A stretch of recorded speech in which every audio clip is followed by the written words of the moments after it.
Après avoir tiré quelques larmes à Mohamed en lui parlant de ses enfants, Marie Portolano a de nouveau fait involontairement pleurer un autre candidat. Lors de cette émission placée sous le signe de l'enfance, Jérôme s'est en effet montré très ému en expliquant à quel point les autres enfants se moquaient de lui quand il était adolescent à cause de sa différence. Une épreuve qui, selon lui, a forgé son caractère et l'a rendu plus fort. Mais qui a été éliminé lors de cette 7e semaine? Pour la première épreuve de la soirée, les pâtissiers encore en lice devaient revisiter le goûter de leur enfance. Ce soir, Mohamed a une nouvelle fois impressionné Cyril et Mercotte avec son napolitain revisité. Visuellement, c'est exactement la même chose, ça respecte la tradition, mais c'est bien meilleur, l'a félicité Cyril.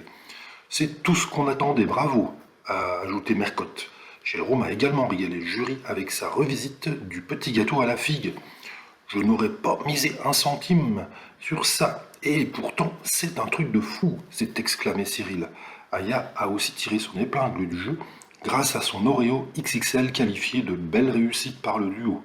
A l'inverse, Alexandre avec son Kinder Surprise raté, Jérémy avec son marbré trop sec et Anne-Lou et sa madeleine pas assez cuite ont écopé d'un bonnet d'âne.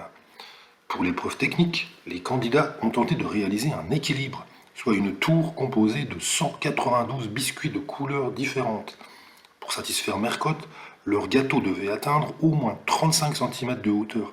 Une fois de plus, les quantités astronomiques demandées pour la réalisation de ce gâteau a déstabilisé les candidats. Marion, Mohamed et Jérôme ont particulièrement déçu Mercotte, tandis qu'Aya arrive une nouvelle fois en tête de l'épreuve devant Alexandre et Maud.